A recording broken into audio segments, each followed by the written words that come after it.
அன்பு சகோதர சகோதரிகளுக்கு இயேசு கிறிஸ்து நாமத்தில் அன்பு வாழ்த்துக்களை முதலாவது நான் தெரிவித்துக் கொள்கிறேன். மறுபடியும் ஒரு முறை இந்த எச்சரிப்பின் சத்தம் ப்ரோக்ராம் மூலியமா எல்லாரையும் பார்ப்பதில் மிகுந்த சந்தோஷம். இந்த எச்சரிப்பின் சத்தம் ப்ரோக்ராம்ல கடைசி நாட்களை குறித்தும் கடைசி நாட்கள் நடக்கிற அநேக அடையாளங்கள் குறித்தும் வேதாகமத்தின் அடிப்படையில் நம்ம பார்த்துட்டு வரோம். அதெல்லாம் எப்படி இந்த காலத்தில் நிறைவேறி கொண்டிருக்கிறது அப்படின்றத உங்களுக்கு பிரயோஜனமாக இருக்கும். லாஸ்ட் மந்த் நம்ம என்ன பார்த்தோம் அப்படின்னா இந்த இஸ்ரேல் பாலஸ்தீன் கான்ஃபிளிக்ட் அது எப்படி வேர்ல்டு வாருக்கு நேராக போய் கொண்டிருக்கிறது, அதோட பாதிப்புகள் எப்படி இந்த உலக நாடுகளில் காணப்படுகிறது அப்படின்றத நம்ம பார்த்தோம். இன்கேஸ் நீங்க பார்க்கல அப்படின்னா கீழே டிஸ்கிரிப்ஷன்ல லிங்க் கொடுத்துருக்கோம், நீங்க போய் பாருங்க, அது உங்களுக்கு பிரயோஜனமாக இருக்கும். இனி நம்ம என்ன பார்க்க போறோம் அப்படின்னா 2020 ஒரு வீடியோ போட்டிருந்தோம், சூரிய புயல்.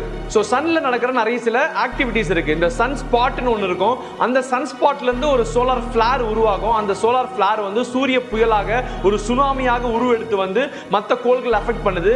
அதோட பாதிப்பு உலகத்தில் எப்படி காணப்படுகிறது, அது எப்படி மெஷர் பண்றாங்க, அது என்னெல்லாம் அஃபெக்ட் பண்ணும் அப்படின்றத நம்ம டீடைல்டா அந்த வீடியோல பார்த்திருந்தோம். அதோட ஒரு சில அப்டேட்ஸ், கடைசியாக அந்த சோலார் புயலை பத்தியும் அதோட அப்டேட்ஸை பத்தியும் நம்ம இன்னைக்கு வீடியோல பார்க்க போறோம். அது மட்டுமல்ல, குளோபல் வார்மிங். குளோபல் வார்மிங் எந்த அளவுக்கு மாறிக்கொண்டிருக்கிறது, அதோட தாக்கம் எப்படி இருக்கிறது, நேச்சுரல் டிசாஸ்டர்ஸ் எவ்வளவு அதிகமாக இருக்கிறது, கடந்த ஆண்டை பத்தின ஒரு சில காரியங்களை தான் நம்ம இன்னைக்கு வீடியோல பார்க்க போறோம். வாங்க வீடியோக்குள்ள போலாம்.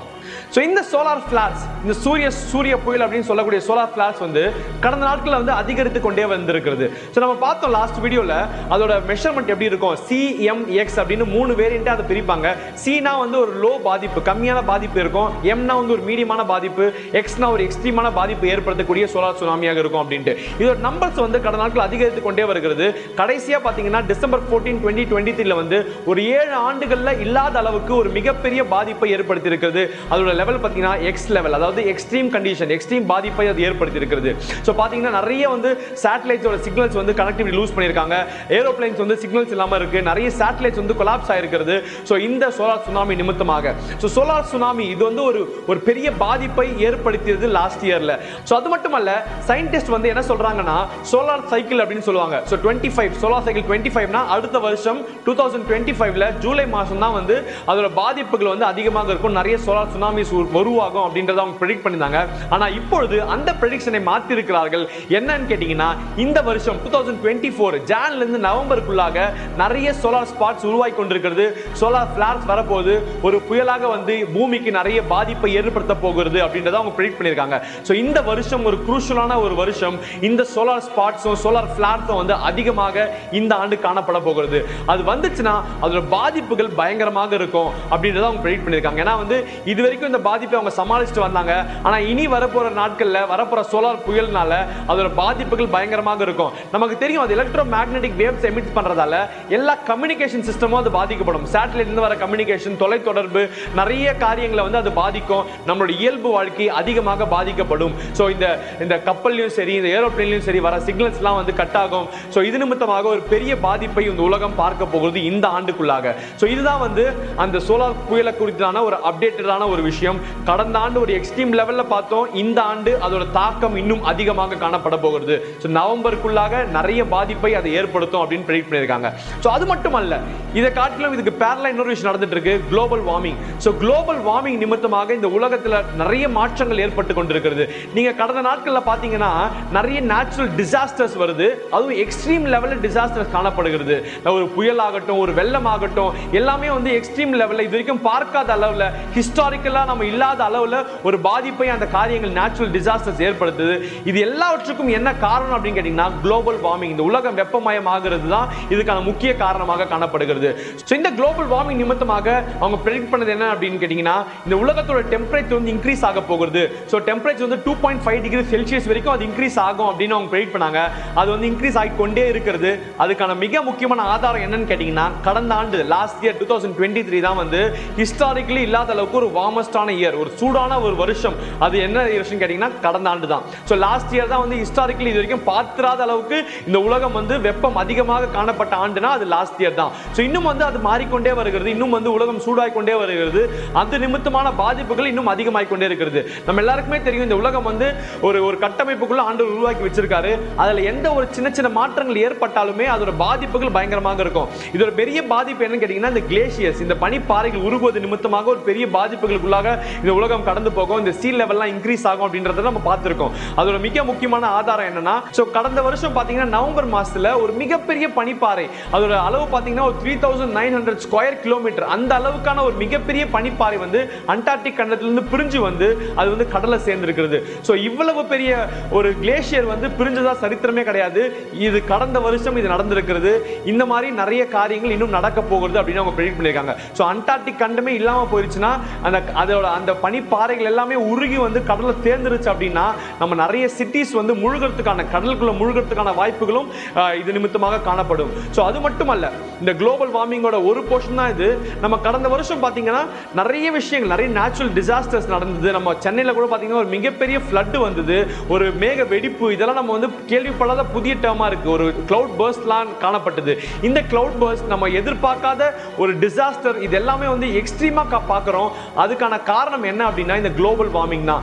ஏன் அப்படின்னு கேட்டீங்கன்னா, இந்த குளோபல் வார்மிங்ல இந்த டெம்பரேச்சர் இன்க்ரீஸ் ஆகிறதால இந்த காத்தோட டெம்பரேச்சரும் இந்த தண்ணியோட டெம்பரேச்சரும் இன்க்ரீஸ் ஆகுது. ஸோ இது இன்க்ரீஸ் ஆகிறதால இந்த பிரசிபிடேஷன் சொல்லக்கூடிய இந்த கிளவுட் ஃபார்மேஷன், தண்ணி வந்து எப்படி வந்து கிளவுட்ல போய் கிளவுடா ஃபார்ம் ஆகி மழை பெய்யுதோ அந்த காரியங்கள்லாம் அதிகரித்து கொண்டு வருகிறது. இது ஜாஸ்தி ஆகும்போது கிளவுட்ல நிறைய தண்ணி சேர்றப்போ அந்த கிளவுட் பர்ஸ்ட்லாம் உருவாகிறது. ஸோ இது எல்லாமே வந்து இந்த குளோபல் வார்மிங் கூட நம்ம ரிலேட் பண்ணிக்கலாம். ஸோ அது மட்டுமல்ல, இந்த யூஎஸ்ல மற்ற கண்ட்ரீஸ்லாம் பார்த்தீங்கன்னா ஹரிகேன்ஸ் வரும், இந்த சூறாவளி புயல்னு சொல்லக்கூடிய ஹரிகேன், அந்த காரியங்கள்லாம் வந்து டொர்னாடோன்னு சொல்லக்கூடிய காரியங்கள்லாம் அதிகமாய் கொண்டிருக்கிறது.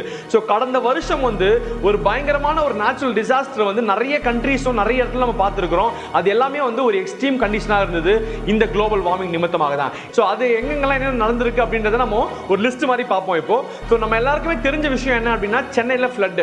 ஸோ ஃப்ளட் வந்து இந்த மேக வெடிப்பு நிமித்தமாக, இந்த புயல் நிமித்தமாக ஃப்ளட் ஏற்பட்டது. ஸோ அதோட பாதிப்பு சென்னையில் அதிகமாக காணப்பட்டது. அது மட்டுமல்ல, இந்தியாவில் மற்ற இடங்களில் பார்த்தீங்கன்னா சிக்கிம்ல, ஹிமாச்சல் பிரதேசில், உத்தராகண்ட்ல, டெல்லியில் இந்த மாதிரியான பகுதிகளில் வந்து ஒரு பயங்கரமான ஃப்ளட்டை வந்து நிறைய பேர் பார்த்துருக்காங்க. ஸோ அது மட்டுமல்ல, உலக நாடுகளில் பார்த்தீங்கன்னா லிபியாவில் வந்து ஒரு பயங்கரமான ஃப்ளட், கென்யா தேசத்தில் ஒரு பயங்கரமான ஃப்ளட், மெக்சிகோல, ஹாங்காங்ல, வெஸ்ட் யூரோப்ல, ஸோ யூரோப்பியன் கண்ட்ரிஸ் எல்லாத்துலயுமே ஒரு பயங்கரமான ஒரு ஃப்ளட் வந்து அந்த நாடுகளை அஃபெக்ட் பண்ணுச்சு. இது நிமித்தமாக நிறைய பேர் மரித்து போனாங்க, நிறைய பாதிப்புகள், பொருள் சேதங்கள் காணப்பட்டது இந்த ஃப்ளட் நிமித்தமாக. ஸோ யூஎஸ்ல பார்த்தீங்கன்னா இந்த டொர்னாடோஸ், இந்த ஹரிகேன்ஸ் வந்து அதிகமாக காணப்படும். அந்த தேசத்தில் வந்து சூறாவளி புயல், இது வந்து வேற ஒன்றும் கிடையாது, சூறாவளி புயல் மாதிரி ஒரு காற்று அடிக்கும். அந்த காற்று வந்து நிறைய பாதிப்புகளை அந்த நாட்டில் ஏற்படுத்தும். கடந்த நாட்கள் இல்லாத அளவுக்கு 2023 ஒரு எண்ணிக்கை வந்து அதிகமாக காணப்பட்டது. கிட்டத்தட்ட 1400 டொர்னாடோஸ் வந்து இந்த ஒரு ஆண்டுல காணப்பட்டது. இது ஒரு பெரிய நம்பர். இதோட பாதிப்பு வந்து பயங்கரமாக இருக்கிறது. அது மட்டும் இல்லாமல் இந்த ஓட்டிஸ் அப்படின்னு நகரத்தில் வந்து அதோட ஒரு பெரிய ஹரிக்கேன் வந்தது. அந்த ஹரிக்கேன் வந்து ஒரு பெரிய பாதிப்பை கடந்த ஆண்டு ஏற்படுத்துது. ஸோ இது எல்லாத்துக்கும் காரணம் என்ன பார்த்தீங்கன்னா இந்த குளோபல் வார்மிங் தான். ஸோ உலகம் வெப்பமாகுதல் நிமித்தமாக தான் இந்த மாதிரியான பாதிப்புகள் எக்ஸ்ட்ரீமாக காணப்படுது அப்படின்னு சொல்லப்படுகிறது. ஸோ அடுத்து பார்த்தீங்கன்னா இந்த இந்தோனேஷியாவில் வந்து ஒரு வேல்கனோ வந்து எரப்ட் ஆயிருக்கிறது. அந்த வேல்கனோ எரப்ஷன் நிமித்தமாக ஒரு பெரிய பாதிப்பை இந்தோனேஷியா கண்ட்ரி பார்த்தது. ஸோ அடுத்ததாக பார்த்தீங்கன்னா ஃபாரஸ்ட் ஃபயர், கிரீஸ்லயும் ஹவாயிலையும் வந்து கடந்த வருஷம் ஒரு பெரிய ஃபாரஸ்ட் ஃபயர் ஏற்பட்டது. இந்த காடுகள் முற்றிலுமாக அந்த ஃபாரஸ்ட் ஃபயர் நிமித்தமாக அழிக்கப்பட்டது. ஸோ இந்த பாதிப்பு எல்லாமே பார்த்தீங்கன்னா நார்மலாக நடக்கிறத காட்டிலும் இது ஒரு எக்ஸ்ட்ரீம் கண்டிஷன்ல இந்த நாட்களில் காணப்படுகிறது. ஸோ குளோபல் வார்மிங் வந்து ஒரு பெரிய தாக்கத்தையும் ஒரு பெரிய பாதிப்பையும் இந்த காலகட்டத்தில் ஏற்படுத்தி கொண்டு வருகிறது. ஸோ இது நிமித்தமாக இந்த ஒரு பெரிய பாதிப்பு வந்தது நிமித்தமாக மக்கள் வந்து பஞ்சத்தின் நிமித்தமாக சென்று கொண்டிருக்கிறார்கள். ஸோ ஜிம்பாப்வேல பார்த்தீங்கன்னா ஒரு பெரிய வறட்சி காணப்படுகிறது. தண்ணி இல்லாம, உணவு இல்லாம ஒரு 100 யானைகள் வந்து ஒரே ஒரு நேஷனல் பார்க்ல இறந்து போயிருக்கிறது கடந்த ஆண்டு மட்டும். ஸோ நிறைய ஒரு பாதிப்பை இந்த காலகட்டத்தில் இந்த ஒரு இயற்கை சீற்றங்கள் நிமித்தமாக ஜனங்கள் அனுபவித்துக் கொண்டிருக்கிறார்கள். ஸோ இது எல்லாமே பார்த்தீங்கன்னா கடைசி நாட்களுக்கான ஒரு அடையாளமாக தான் நாம பார்க்கணும். எல்லாமே வந்து வேதத்தில் குறிப்பிட்ட மாதிரி நடந்து கொண்டிருக்கிறது. ஸோ கடைசி நாட்களில் தேவன் மறுபடியும் வரப்போகிறார். அவர் வரும்பொழுது என்ன நடக்கும் அப்படின்னு 2 பேதுரு 3ஆம் அதிகாரம் 10ஆம் வசனத்தில் போட்டிருக்கு. கர்த்தருடைய நாள் இரவில் திருடன் வருகிற விதமாய் வரும். அப்பொழுது வானங்கள் மடமட என்று அகன்று போம், பூதங்கள் வெந்து உருகி போம், பூமியும் அதிலுள்ள கிரியைகளும் எரிந்து அழிந்து போகும். ஆமென். சோ கடைசி நாட்களில் நாம விசுவாசிக்கிறோம் தேவன் மறுபடியும் வரப்போகிறார். அவர் திருடன் வருகிற விதமாய் வரப்போகிறார். அவர் வரும்பொழுது இந்த பூமி வந்து நெருப்புக்கு இரையாக வைக்கப்பட்டிருக்கிறது. சோ நெருப்புல தான் இந்த உலகம் அழியும் அப்படின்னு போட்டிருக்கு. அதுக்கு ஏற்றால் போலவே எல்லாமே நடந்து கொண்டு வருகிறது. சூரியனிலும் சரி, இந்த உலகத்துல வெப்பமாகிறதும் சரி, இது எல்லாமே வந்து நேர்த்தியாக கடைசி நாட்களில் இந்த வசனத்துக்கு எதுவாக நடந்து கொண்டு வருகிறது. ஸோ நம்ம அனலைஸ் பண்ணணும். நாம வாழ்ந்து கொண்டிருக்கிறது கடைசி நாட்களும் இதுவரைக்கும் இல்லாத அளவுக்கு ஒரு பெரிய பாதிப்பை இந்த நாட்கள்ல இந்த சூரியன்ல பார்க்கிறோம். இந்த நவம்பருக்குள்ளாக அது காணப்படுகிறது.